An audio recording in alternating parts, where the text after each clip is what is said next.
the keys are to the glory days at the stick. From who's got it better than us to brick by brick. It's always the 49ers way, from off-season to game day. Yeah, we talk back. It's the 49ers Cutback.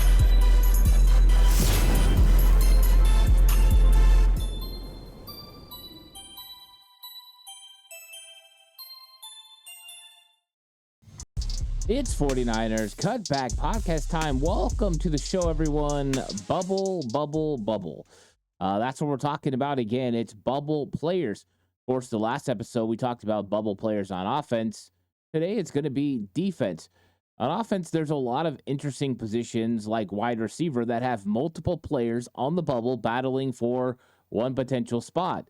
Well, defense is no different, because the 49ers have been looking for answers at the cornerback position, and they've brought players in both through the draft and through free agency. And that means some players that are very familiar, that have played significant snaps for the San Francisco 49ers over the last year, 2 years, 3 years, could be on the bubble and potentially not making this 49ers roster. It's very interesting how well the 49ers have continued to build. One of the keys was going to be, can you have enough depth when you're paying the premier players that you're paying as much money as you pay them? Whenever you're giving big contracts to Nick Bosa and Fred Warner and other players on defense, Armstead's gone, but Hargrave getting big money. Anytime you're doing that, you know that you're going to have to find other places to be able to get players that aren't paid as much. Well, the cornerback position, the 49ers are paying Charvarius Ward a lot of money, which means everyone else in that room has to be drafted, developed, and gone about getting that way. When you look at defensive line, you're paying Bosa, you're paying Hargrave. So can you pay a little bit of money? Yes, but you can't pay as much money to everyone else along that front defensive front. Linebacker room, Fred's making a lot. Dre's making a pretty good penny. So when you're paying out as much as you're paying out, it can affect your depth. You look at the Los Angeles Rams when they won their Super Bowl, they were an injury away from being in a world of hurt, but they relied on premier players to go ahead and get it done, and they had a plethora of them. 49ers are the same way. However, I do believe the 49ers have continued to build and grow their depth. They've done a very good job of finding veterans that they could get on the cheap and finding draft picks that can step in and make plays for them. Just look along this 49ers defense, and you're going to find guys that they drafted, from Talanoa Hufanga to Jair Brown at safety. That's your starting group. To Deommodore Lenoir, who's been everything you could possibly want for cornerback 2 and a nickel corner. Dre Greenlaw, Fred Warner, both of them are draft and develop players. Nick Bosa, draft and develop player. Now, he came in pretty solid, but the 49ers have done a very good job in that department. But they lost one of those big-time draft and development players in Eric Armstead, and they're having to replace him with several guys. But this episode's about those guys that have made the 53-man roster. The 49ers have had high hopes for them, and now they're sitting on the bubble of potentially not making this roster. And for some cases, if they don't, that means the 49ers have improved the roster. So it's an interesting conversation. It's going to be a lot of fun. Let me know who you think the bubble players are going to be. And then if you agree with my bubble players, leave it in the comment section down below. And if there's more I didn't think about, leave those as well. I'm always curious to see what everyone's thinking about the 49ers roster and who's going to be on it or not on it.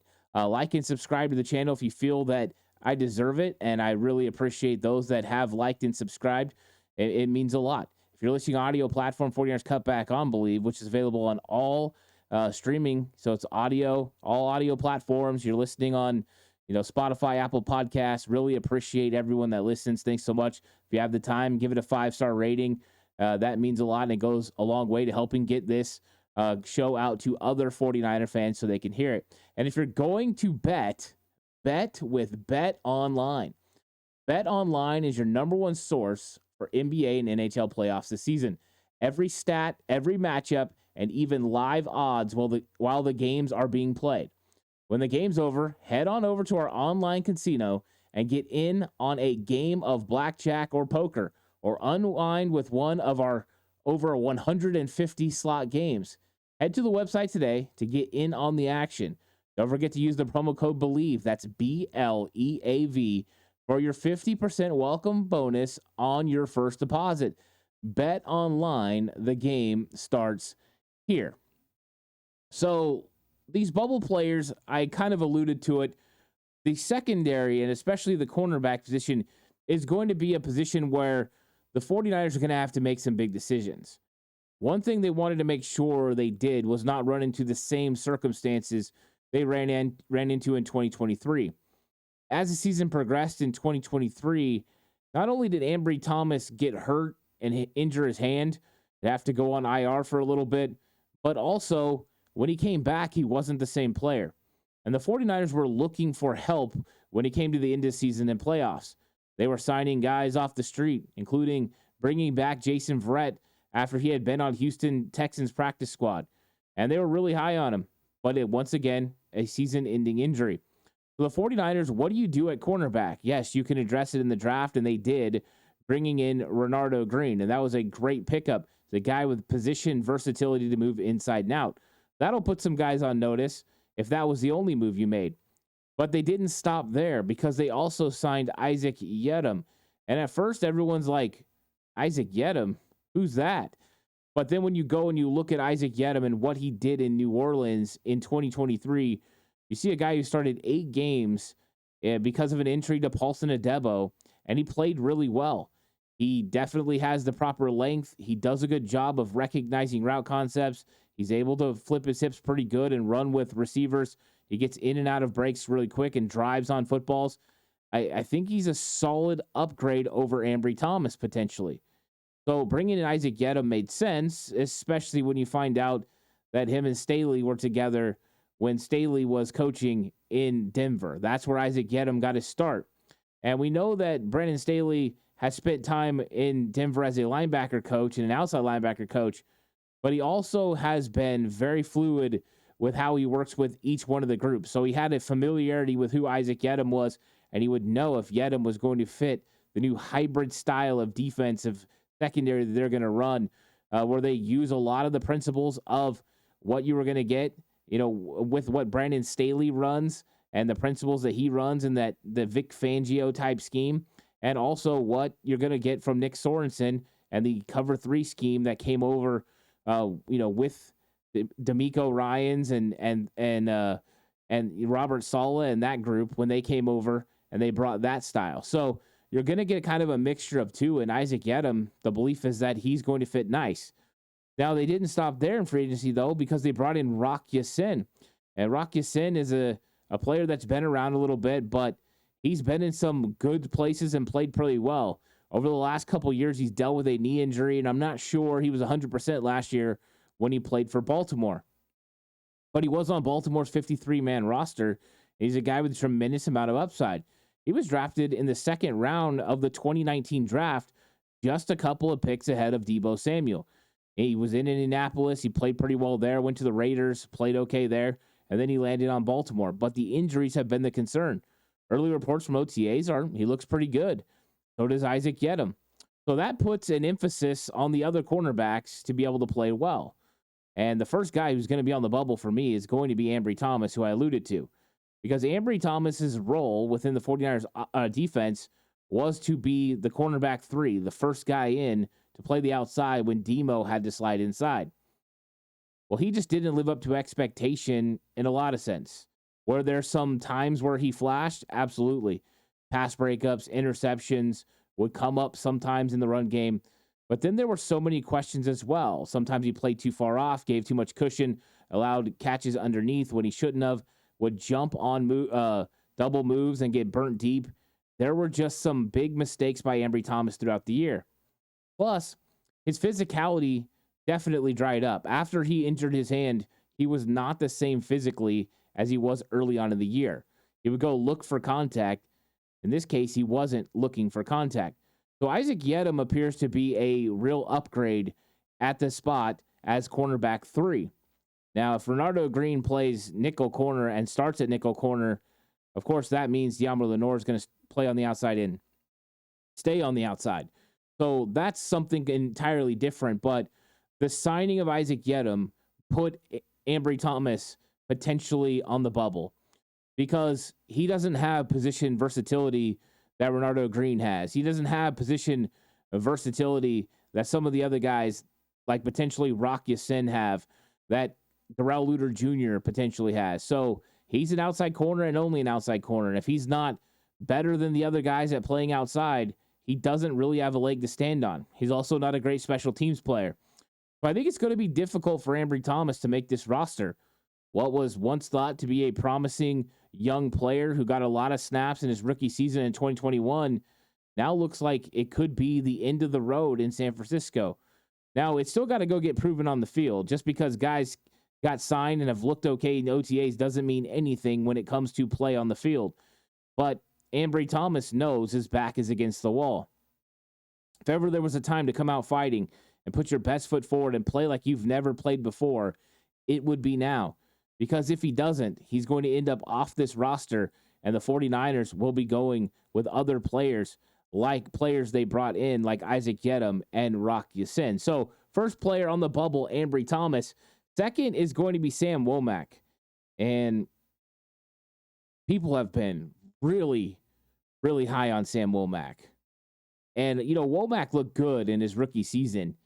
He just came in. He was playing well. He was creating turnovers in the secondary. He was flashing, and I could see why people got really excited about Sam Womack.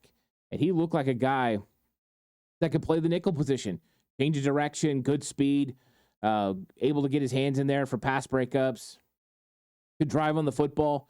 He had fluid hips. It was looking good, and they started him. And as a rookie, the fact that they started him right off the bat was a little surprising. That's not the norm for the 49ers to start a rookie that's not named Nick Bosa.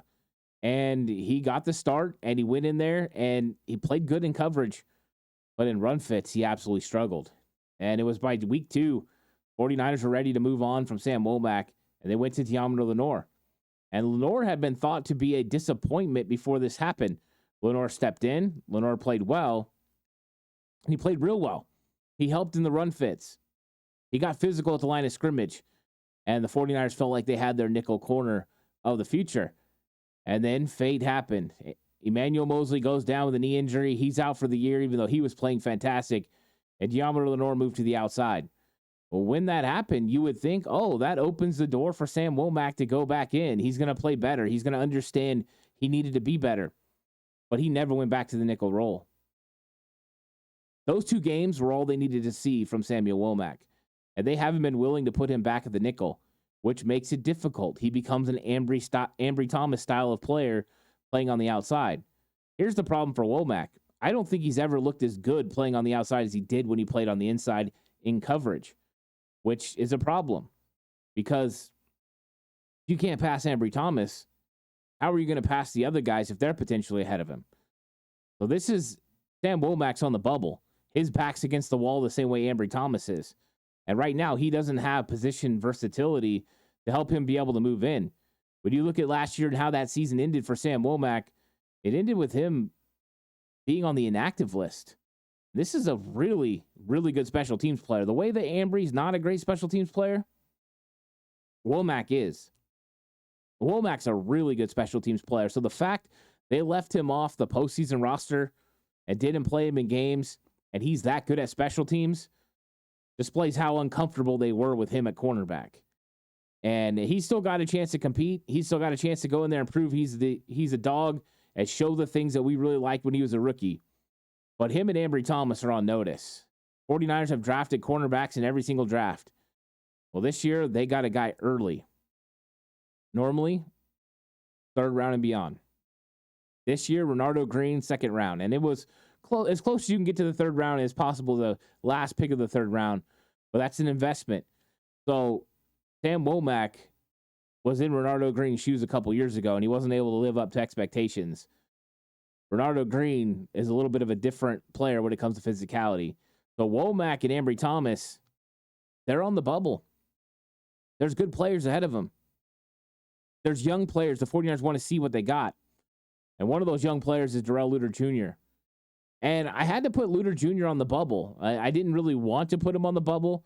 I think the 49ers showed some confidence in him in special teams, confidence to roll with him in the playoffs and the Super Bowl. He's got length. He's got size. He shows physicality. We haven't really seen him a whole lot in coverage. And that's my concern, is what are you going to get from Darrell Luter Jr.? The thing is, you know what you got with Ambry Thomas. You know what you got with Samuel Womack. But with Darrell Luter Jr., you just don't know. There's not enough NFL film on him. There's not enough of him playing NFL football to have a really good idea of whether he's going to be impactful for the 49ers. But he does have one thing going for him. Ambry Thomas is in the last year of his deal. Sam Womack has 2 years left on his deal. Darrell Luter Jr. has 3. As far as control and cheap control of a 5th-round pick, that's pretty enticing. So the 49ers might keep him as a flyer just because they believe he can still develop. That might be something that helps Darrell Luter Jr. Now, Luter Jr. was up and down in special teams. He had a time where he absolutely ran down D. Eskridge in the game against Seattle and saved a touchdown. That was fantastic. But then he also had a ball go off his leg in the Super Bowl that caused a turnover. So it was hit and miss for Darrell Luter Jr. Well, those 3 guys are on the bubble as far as the cornerback position. I said right now, I give the advantage to making the team to Darrell Luter Jr. for the mere fact that I think that Isaac Yiadom is ahead of him. And if Yiadom's ahead of him, you might start keeping a guy that has more upside, that you have more control over contractually, because Ambry Thomas is going to be a free agent at the end of the year. Maybe you do go ahead and move on. Maybe you try to trade him during training camp for a late round pick.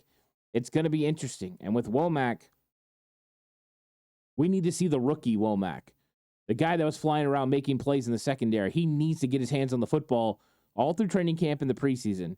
But also, he needs to show physicality. He needs to come up and light people up in the run game. And it's not like he's not a physical guy. He is. He plays physical. He hits hard. He tackles pretty good. But for whatever reason, when he gets in run fits, it's just not as good. So those 3 guys on the bubble, they're at the cornerback position. At the linebacker position, Demetrius Flannigan-Fowles. The Dre Greenlaw injury might help Flannigan-Fowles make this team. But the 49ers have young players. Now, they brought in Devondre Campbell. We know he's for sure making the team. And we know Fred Warner's going to make the team. And Dre's probably going to start on the PUP list. So there's going to be an extra roster spot that could help Demetrius Flannigan-Fowles. But the expectation is D. Winters is going to make this team. Maybe Jalen Graham. You drafted a guy in Tatum Bethune. So I think Flannigan-Fowles has got a good shot, but I think he's on the bubble. And the reason I think he's on the bubble is if some of the young guys step up and they play really well, then you potentially could go another way. You got Curtis Robinson. He could play Mike linebacker. That would make a little bit of what you need Demetrius Flannigan-Fowles for lesser. If Jalen Graham proved that he had stepped his game up, he played Mike last year some, maybe he's feeling comfortable in that role. That might make you less accustomed to keeping Flannigan-Fowles. Because the truth is, Demetrius Flannigan-Fowles was often kept for versatility and special teams prowess. Wasn't a great special teams player last year. It was actually very shocking. Demetrius Flannigan-Fowles did not live up to expectations, I'm sure, for himself or for the 49ers. Probably the reason the 49ers went out and signed Ezekiel Turner from the Arizona Cardinals, a special teams ace. And that might be why Demetrius Flannigan-Fowles ends up on the bubble. You're going to have a roster spot available early on in the season until Dre Greenlaw gets back. Maybe you use a special teams guy in that category, Ezekiel Turner, or even keeping a young guy like Tatum Bethune if he's able to help you on special teams and you're not dropping off a lot from Demetrius Flannigan-Fowles. That's a tough sled for a young rookie like Tatum Bethune or for a guy like Jalen Graham. But if you're not going to need him as much at the position of linebacker, if he's going to be one of the late guys, if somebody outplays him in special teams, he could see himself not on this roster.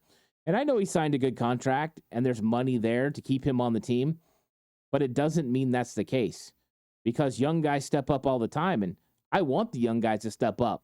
I want D. Winters and Jalen Graham to make this football team. I want Tatum Bethune to make this football team and have another generation behind Dre Greenlaw, Fred Warner, and Devondre Campbell that can step in and make plays. And that's why I got Jalen Graham on the bubble as well. He's got to prove it. And I think a lot of times when we think about Jalen Graham, we put him in a different category than he actually is. But this is a 7th round pick that they're hoping develops. And he's transitioned from playing safety to playing linebacker. And I thought he did a really good job in his rookie season. When I saw him at training camp, felt like he had a nose for the football. He could find the open window. He could get downhill. He can make tackles. What you would think would be better was his coverage skill since he was a safety. But that was a little bit of a struggle. He felt a little lost at times where he was supposed to be. But I like the size. I like the length. I like his ability to tackle. And I think he's going to continue to get better. Now, listening to the coaches during the offseason, I did pick up on the fact they felt like D. Winters improved a lot during the season and surpassed Jalen Graham. That's good news for Winters, which means I don't think Winters is going anywhere. So 49ers are 4 strong at linebacker, at least from the opening appearance. You got Fred Warner, Dre Greenlaw, Devondre Campbell, and D. Winters. After that, it's a battle to make this team. Ezekiel Turner, Tatum Bethune, Curtis Robinson, Demetrius Flanagan-Fowles, all battling to be one of 2 guys. Are you keeping 5? You keeping 6 linebackers? Depending on what they do on special teams will determine it. There's only one spot, and you're a bunch of guys battling for it. You're on the bubble. So Flanagan-Fowles, Jalen Graham could be battling for one spot, especially since both of them play Mike in a pinch, and we know Dre don't do that. So they could be very important for the 49ers, but also they can play the Sam linebacker spot. So it's going to be interesting. I didn't put Curtis Robinson on the bubble because he spent all last year on the practice squad. I know the year before he made the 53-man roster, and they ended up cutting him and put him on the 53-man roster. So I didn't put him there. I didn't put Ezekiel Turner. He just joined the team. I think he's a late-round guy. So I kept it to Jalen Graham, last year's 7th-round pick, and Demetrius Flanagan-Fowles, who are on the bubble.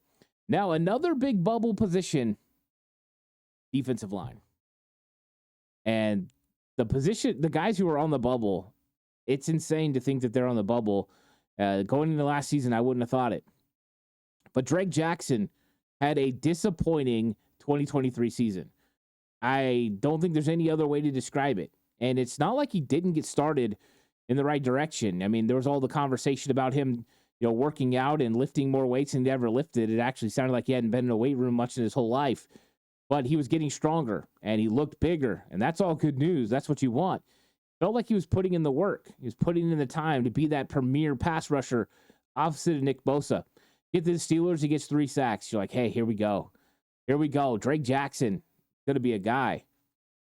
And then Drake Jackson slowly started to fall off. His production slipped. The plays that he was making didn't work out as much. He wasn't able to set the edge in the run game like we thought he was going to be able to. Thought there was going to be improvements. And now we're coming to a point where Drake Jackson's on the bubble. Coming off a season-ending injury, and reports are right now he's not full go. So we get to training camp. There's people competing for his position. And the 49ers are not going to sit back and wait for Drake Jackson to get ready. Now, with some of the rules and the way that it goes now, you can have players on the PUP list, on the IR, and they can get to the season. You can bring them back and be a part of the 53. So it doesn't mean they would cut him for injury reasons. But I think there's a real conversation if he's good enough to make this roster. You have guys ahead of him that are really good. Nick Bosa, Leonard Floyd, Etier Gross-Matos. That's 3 right there. Then you've got Drake Jackson in a battle with another bubble player in Robert Beal. And I didn't really want to put Robert Beal on the bubble. But I'm talking about one roster spot that's going to be battled by a few different guys. And I think there's levels to this. I think Robert Beal and Drake Jackson are on the same level. Robert Beal came in last year, only played 67 snaps. Yeah, we haven't really got a good look on him. He looked like he was doing a pretty good job, got a sack, set the edge pretty good against the run. I think they have a good feel for him. They like his speed. They like his athleticism. Same as Drake Jackson. But he's a lot bigger. He's a lot more put together. He's a little bit older. So he's more progressed. So it's an interesting dynamic between the two of them. I think the 49ers would ultimately like to keep both. But if Drake Jackson doesn't make himself available or he doesn't show up and play the way that they feel he's supposed to, they need production from that 4th or 5th defensive end. Could they then look at one of the guys that's behind right now, Alex Barrett, Austin Bryant? Could those guys potentially get a look? Could they look around the scrap heap and find another player? Could they wait and get someone? Well, it all depends on what they want to do at defensive tackle. If the 49ers don't keep 5 defensive tackles the way they did last year, then potentially they could carry 5 defensive ends. In that case, Beal and Drake Jackson could make this roster. But if they decide they can only keep 4 defensive ends, one of them is going to be gone. And that puts both of them on the bubble. And Beal Jr., it's tough for him to be on the bubble because he dealt with some injuries early. He hasn't really had any opportunity to develop into the player that they're hoping he could be. But Drake Jackson's going into year 3. Beal's going to year 2. More contractual time with the club if they decide to keep you. But they also have more time invested in Drake Jackson. So that's going to be an interesting one to watch during the offseason. It's going to be interesting to watch in training camp what Drake Jackson looks like, how he's handling himself, how healthy he looks, how much stronger he's gotten. It's going to be important. And for Robert Beal Jr., are you finally going to be dynamic when it comes to rushing the passer? I get it. You're a rookie, and that's okay. Like, I have nothing bad to say about Robert Beal and his development, but they brought him here for GTFO, to get off the ball, get in the backfield, and wreak havoc. So if he can show that he can do that, he's going to make this football team. There's elite intangibles with him, with that speed, size combination. He's got the ability to be something special. Of course, he has to go out there and show it. Now, he's had less opportunity to do so than Drake Jackson. The 49ers have 2 young pass rushers and 2 young edge defenders that, if they develop the right way, could help your team. But we know the 49ers aren't counting on that. You go out and you sign 2 free agent edge defenders, you're making sure you insulated yourself. You're making sure those guys at the back end are nothing more than depth pieces. You're not counting on them for significant snaps. Well, at least not one of them. One of them is going to step into a role of going in there in that second wave of defensive line. So it's going to be fun. One of those 2 guys potentially makes the team. Maybe both do. If you're wanting to know what I think about it, head on over to Patreon. I've been putting out my early 53-man roster predictions. This is pre-training camp roster predictions. And I talk all about this and who I think is going to make the team and who I don't. I broke it up into a series. So there's multiple episodes. It's going to end up being 6 episodes. Breaking down each position and then or position group. And then, of course, I'm going to go through the practice squad as well. So that's always available over on Patreon if you want to check that out. And then one guy that's on the bubble that was on the 53-man roster last year is Kalia Davis. 49ers have brought in guys to compete. And the question is, do they go 4 or 5 defensive linemen? Last year, they elected to go 5. I think they really do like Kalia Davis. They like his skill set. They like his speed. They like his athleticism. And they believe he could be someone they could count on. The scary thing is, John Lynch said he reminded him of DJ Jones. Well, Chris Kasarik has talked about 2 different guys this offseason and said they remind him of DJ Jones. One of those guys being Jordan Elliott, the defensive lineman they signed from Cleveland Browns, and he'll be the 3rd guy in the rotation. And also, an undrafted free agent, Evan Anderson, reminds him of DJ Jones. So what does that say for Kalia Davis? You have now 3 guys on the roster that remind you of the same guy, that you're in direct competition. And they've brought in some guys to keep competing. Do I think that a guy like T.Y. McGill can beat him?